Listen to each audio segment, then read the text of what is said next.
Okay, that light's very bright. I might just sit to one side.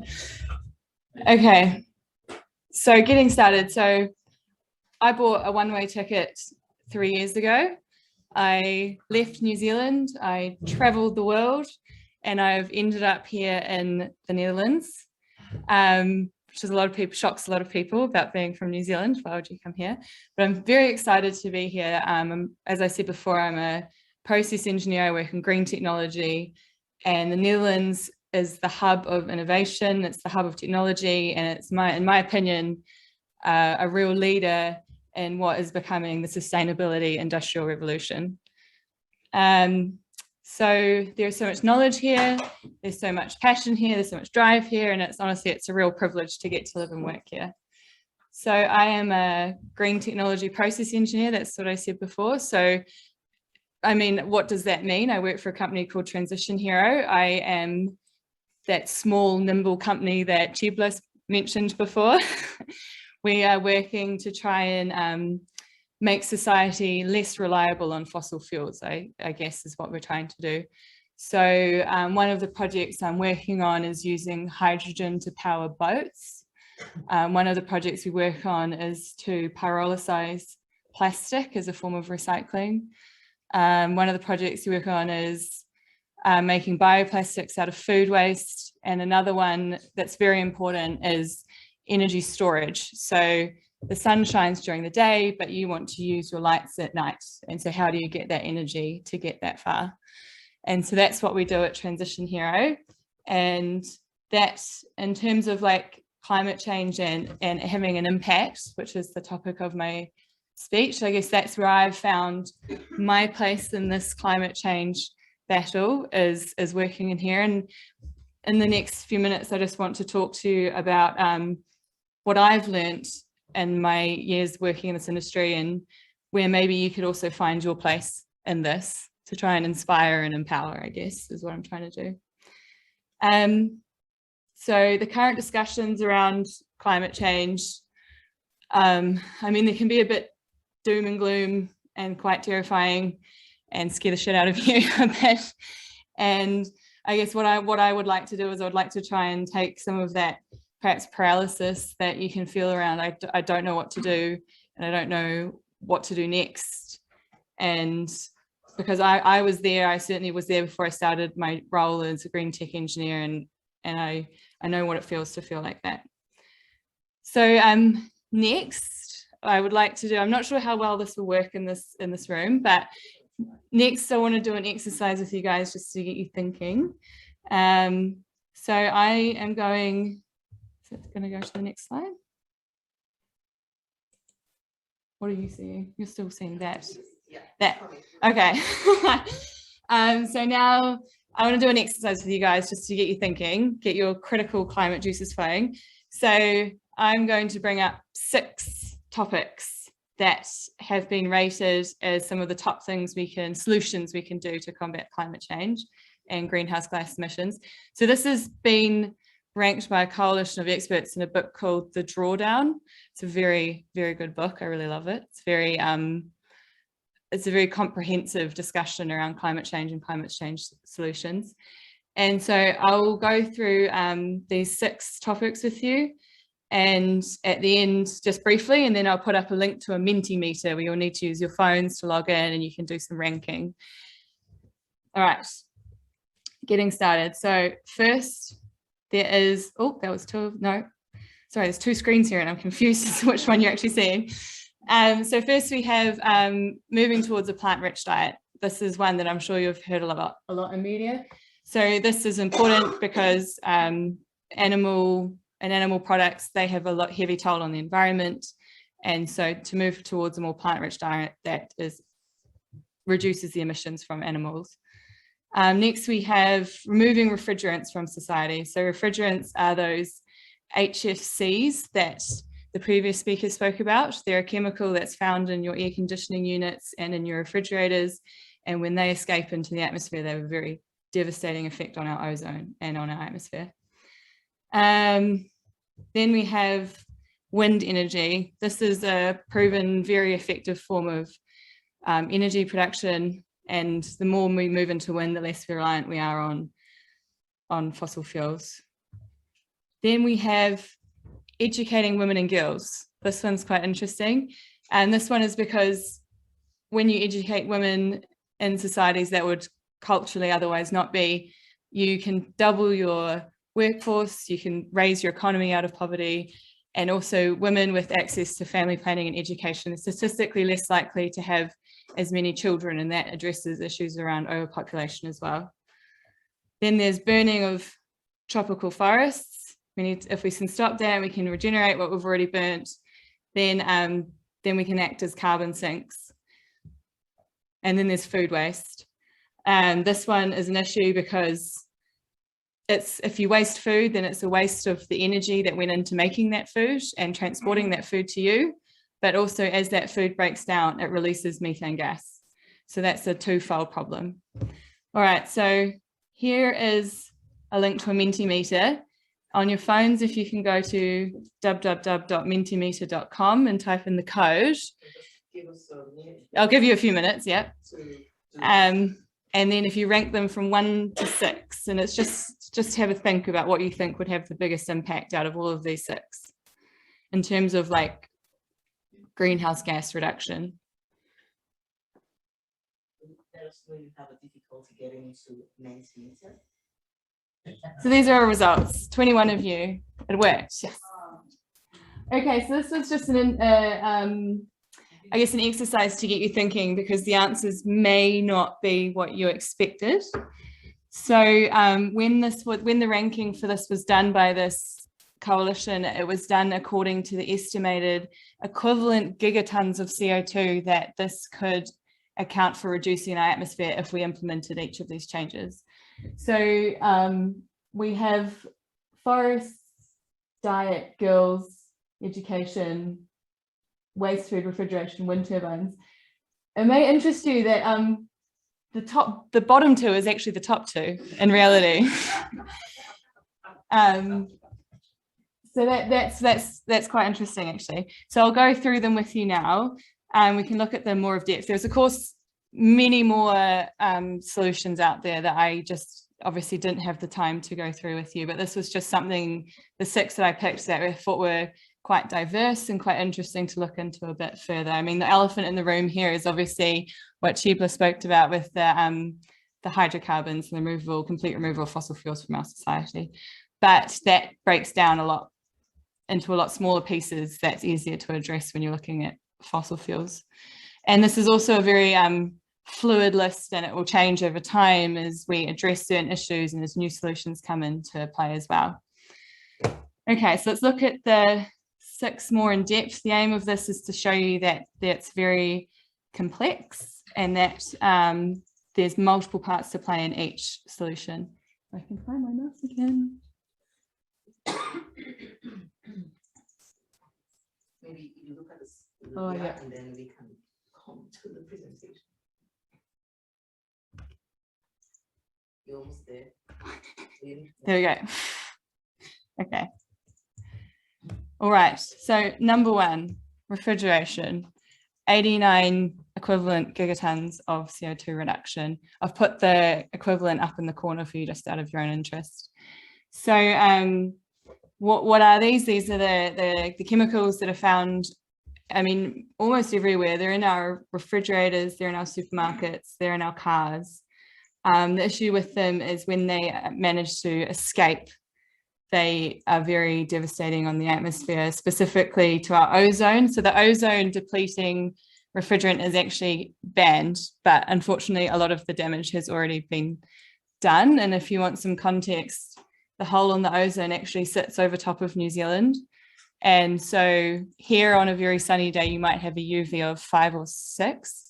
And in the tropics, you have a UV of maybe like 10 or 12. And in New Zealand, it's a UV of 13 plus in the summer. So it's very dangerous. Like you're a roast chicken if you've been in the sun for 5 minutes. And there's melanoma, and we've got glaciers that are melting. And so it's a very real problem depending on where you are. And that's why, same with what Chibla said, this is a very global thing that we need to address. So what can we do with refrigeration? So refrigeration is largely a technological issue with technological solutions. It's one that engineers are well aware of and that we've been working on for a while. But then there's also an educational element that comes into this as well. And this is where like your everyday person can come in, because as I said, it's when these refrigerants actually escape that they're a problem.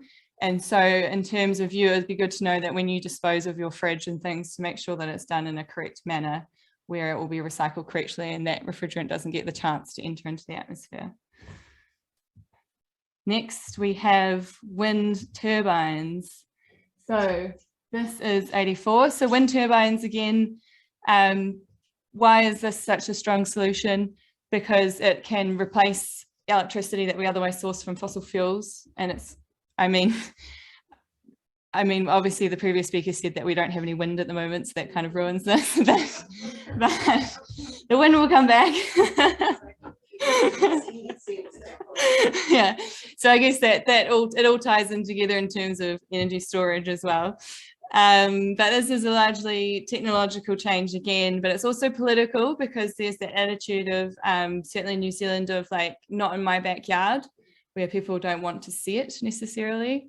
And also political in the sense that we need to push our governments to install these things. So where can you get involved? I guess perhaps again here, not so much unless you're a wind turbine engineer, but just perhaps be like an advocate in your community for wind energy.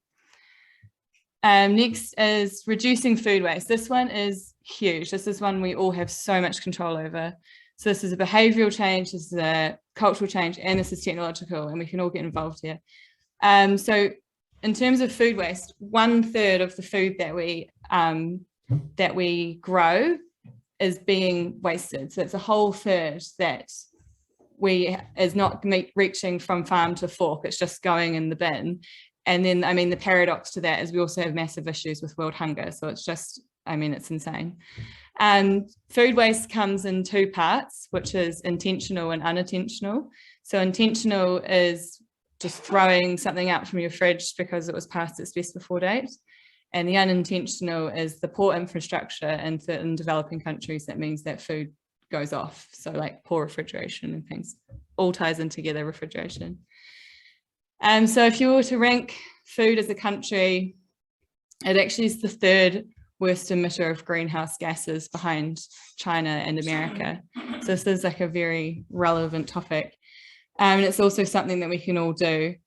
So not only is it, as I said before, not only is the food getting thrown out and wasted, it's actually wasting the energy that was used to grow that food. It's wasting the land that was used to grow that food, the water that was used to grow that food, and also the transport used to get that food to you.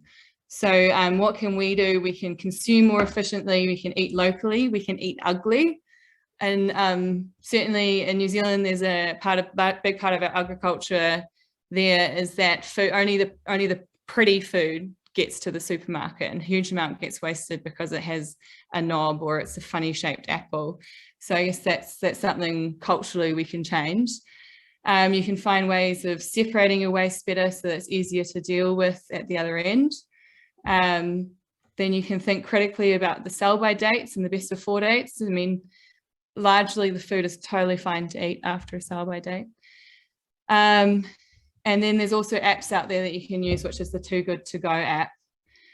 And then there's also like really cool community groups, like in Utrecht there's something called De Click, and they will collect your food and they actually transform it into other materials that can be used. A big one that happens with food waste that we can do these days is you can make citric acid, and then that can in turn be used for cleaning products. Just an example. Next is a plant-based diet, moving towards a plant-based diet. Again, this is relatively in all of our control to change.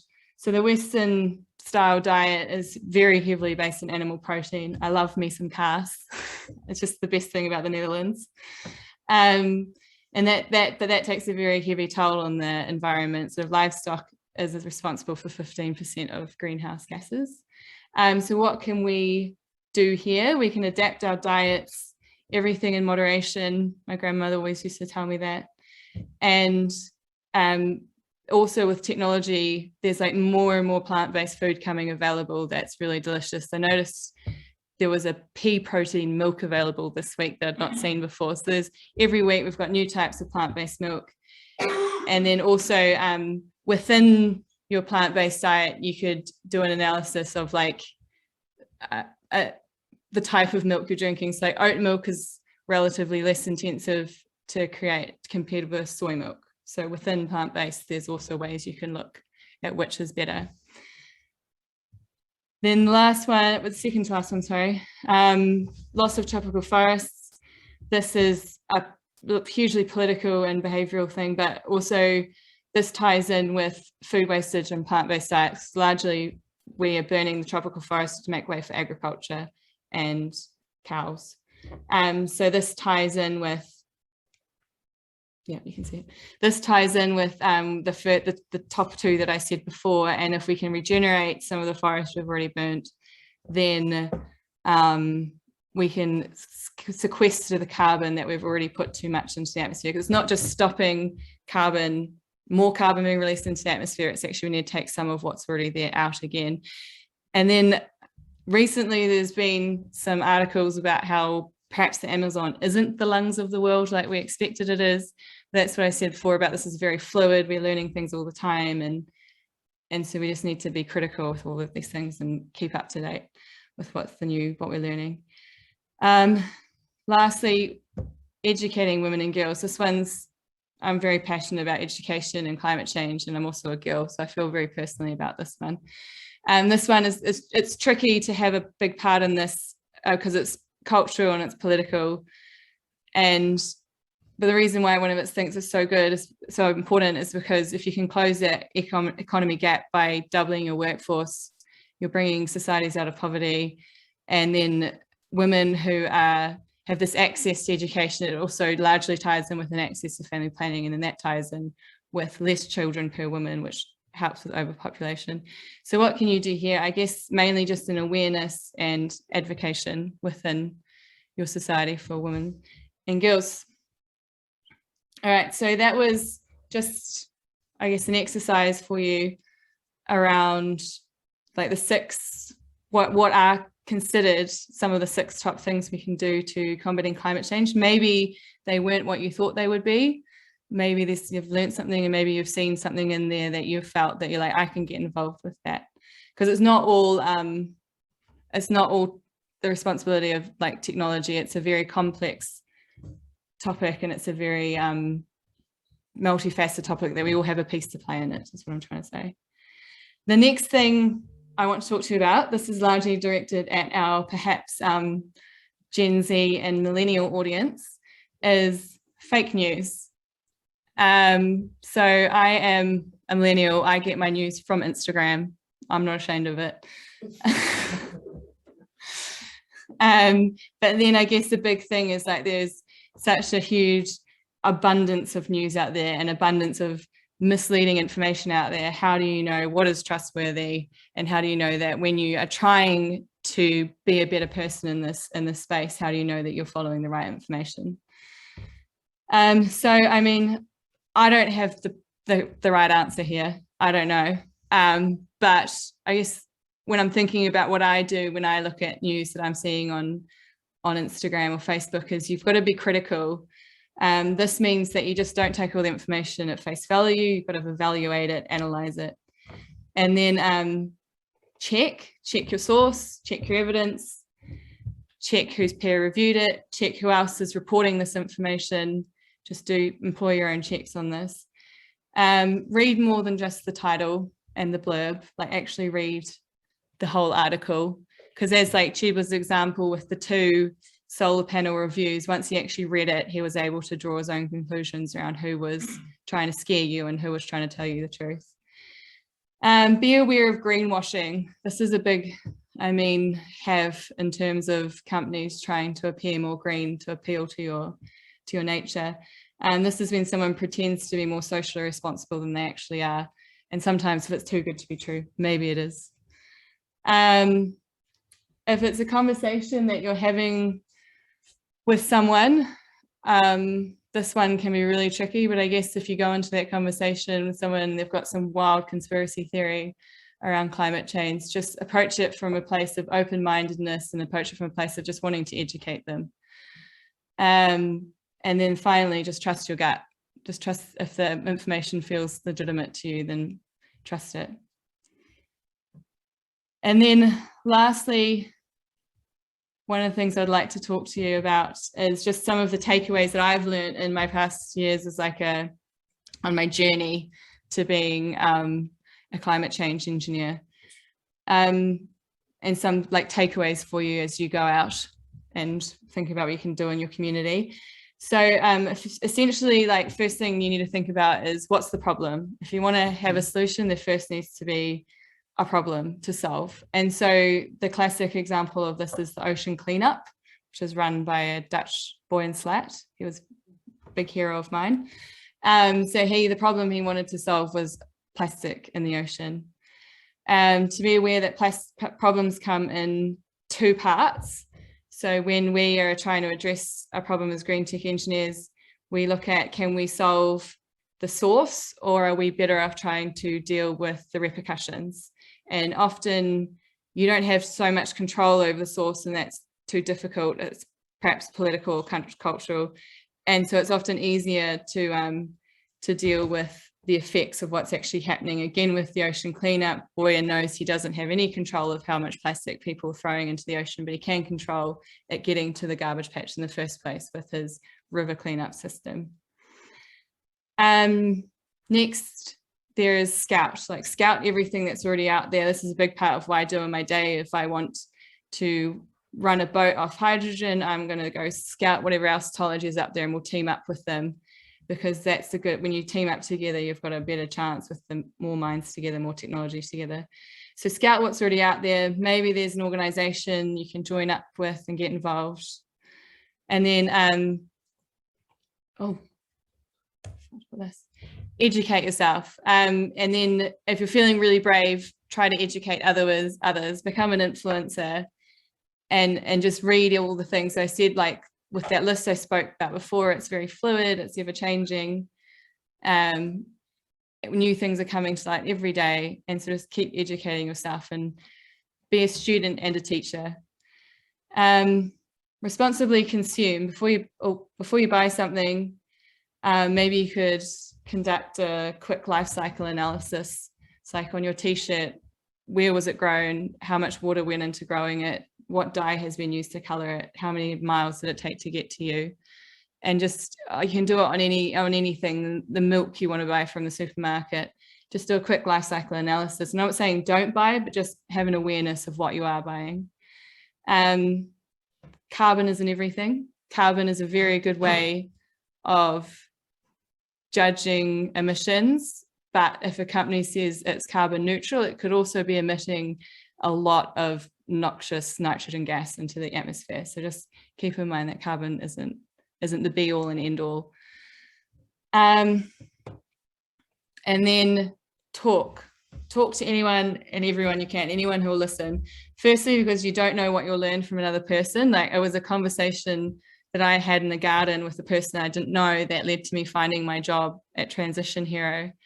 And also, you don't know who else is out there that you're going to inspire with what you're telling them. So just talk to everyone and just keep the good conversations going. And then just give it your best. Like, we don't need 100 million of me's trying to do it perfectly. We just need everyone just to go out there and give it a go and give it their best, and have their little part to play in this, because it's so complex and it's so intertwined. Thank you. Thank you.